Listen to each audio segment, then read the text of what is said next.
गलत लोगों के हाथ में तमाड़ विधानसभा क्षेत्र को कभी नहीं जाने देना है। ये लड़ाई सिर्फ तमाड़ विधानसभा क्षेत्र तक सीमित नहीं है, ये लड़ाई पूरे राज्य भर का भी लड़ाई है। हेमंत सोरेन जी का कट्टर सिपाही है। बिगड़ने वाले कोई होंगे, लेकिन हमको दुनिया का कोई ताकत और कोई पैसा खरीद नहीं सकता है। और इतना बारिश में ये आपका डटना, आपका समर्पण दिखाता है, लेकिन ये आपका डटने से हमको कितना हिम्मत मिलता है इसका आप लोग अंदाजा नहीं लगा सकते। आप खड़े रहते हैं मेरे साथ में तो इतना जान लीजिए मेरा मनोबल भी हमेशा ऊंचा रहता है। और ये मनोबल आज से नहीं, याद रखिए कि मेरा राजनीतिक जीवन किस परिस्थिति में शुरू हुआ था। हमारे पिताजी के हत्या के बाद जो मेरे राजनीतिक जीवन का शुरुआत हुआ था ना, उस समय से आप लोग मेरे साथ में मेरा मनोबल को ऊंचा रखे और आपको ही देख करके हमें तय किए कि राजनीति में आना है।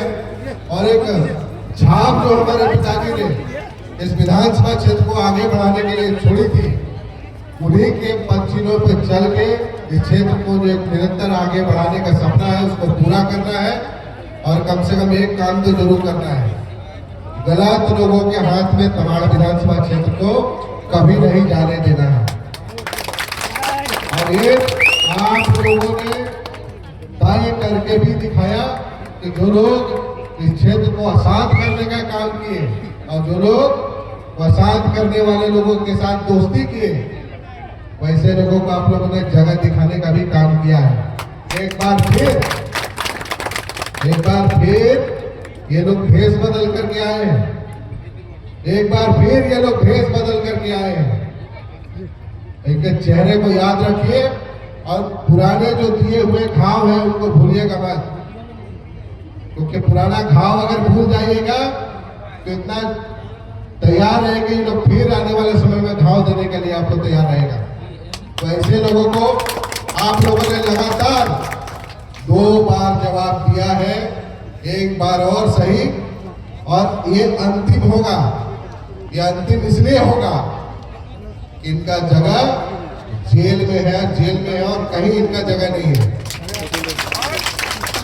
विकास मुंडा जिंदाबाद, जिंदाबाद, जिंदाबाद। विकास मुंडा जिंदाबाद, जिंदाबाद, जिंदाबाद। की जनता जिंदाबाद, जिंदाबाद, जिंदाबाद। हम लोगों ने तो लगातार 15 साल के मेरे अपने व्यक्तिगत राजनीतिक जीवन में सबके साथ मिल करके हमको लगता है कि हमसे किसी को कोई व्यक्ति ऐसा नहीं बोल सकता है आज के दिन में कि हमसे किसी को सम्मान नहीं मिला, हम किसी से प्रेम से बात नहीं किए। आज के दिन में कोई ये बात का प्रश्न मेरे ऊपर नहीं उठा सकता है, क्योंकि उसके पीछे सिर्फ एक कारण है, आप लोग जितना प्यार और समर्पण मेरे तरफ रखते हैं, मेरा भी मन करता है उतना प्यार और समर्पण आपको मिलना चाहिए कि नहीं मिलना चाहिए। तो हम अपने कर्तव्य पथ पे हैं, आपको उसकी चिंता करने की जरूरत नहीं है। आपके जरूरतों को ध्यान में रखते हुए आपकी जरूरतों में और आपको सुरक्षित रखने के लिए भी हम आपके साथ में कदम से कदम मिला करके चलने का भी काम करेंगे। लगातार चल रहे हैं, आगे भी चलते रहेंगे। और मेरा एक जीवन का मूल मंत्र है, सबको साथ में लेके चलना। आज तक कोई नहीं बोल सकता है कि हमने किसी को छोड़ दिया है, बल्कि अगर कोई छूट जाते हैं तो मेरी आदत रही है कि भाई चलिए हम ही आपके पास चलते हैं, हम ही आपको साथ में लेके चलने के लिए आपका हाथ पकड़ के साथ में लेके जाएंगे। और निश्चित रहिए ये लड़ाई सिर्फ तमाड़ विधानसभा क्षेत्र तक सीमित नहीं है, ये लड़ाई पूरे राज्य भर का भी लड़ाई है। आपके लोकप्रिय मुख्यमंत्री बड़ी बड़ी ताकतों से लड़ रहे हैं और लड़ते लड़ते उन्होंने जेल भी जाना पसंद किया, लेकिन इन लोगों के सामने सर झुकाना भी पसंद नहीं किया। और हम लोग भी उन्हीं का सेना है। हेमंत सोरेन थोड़ा पानी, हेमंत सोरेन जी का कट्टर सिपाही है।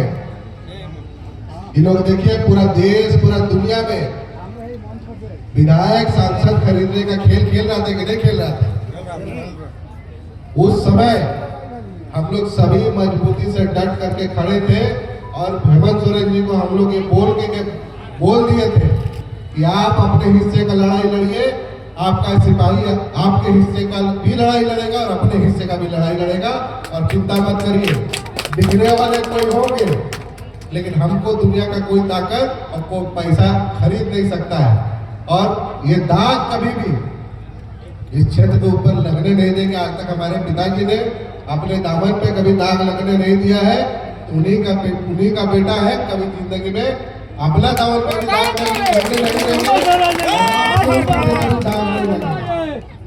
हम लोग बहुत दृढ़ संकल्प के साथ राजनीति करते हैं और एक मौका कि क्षेत्र भी आगे बढ़े, क्षेत्र के लोग भी आगे बढ़े। मैं सरकार की योजनाओं के ऊपर मैं ज्यादा नहीं कहूंगा क्योंकि सरकार की सारी योजनाएं आपकी नजर में है। और ये बताइए, इससे पहले डबल इंजन की सरकार था कि नहीं था? था ना?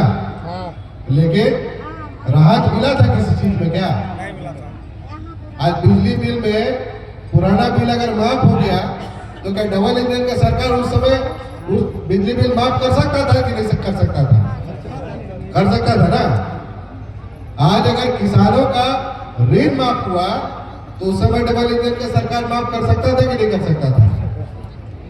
आज अगर हमारा क्षेत्र ही पूरे राज्य के हमारे जितने बुजुर्ग हैं उनको अगर पेंशन मिल रहा है तो उस समय का डबल इंजन सरकार दे सकता था कि नहीं दे सकता? दे सकता था ना। आज अगर मैया सम्मान योजना के नाम पर अगर हम लोगों की बहनों को जो 18 साल से 50 साल तक की उम्र की है उनको अगर हेमंत सोरेन जी ने सबके खाते में पैसा देने का काम किया तो उस समय डबल इंजन की सरकार कर सकता था कि नहीं कर सकता था? कर सकता था ना। तो आप ये समझिए कि डबल इंजन की सरकार एक समय जब रघुवर दास की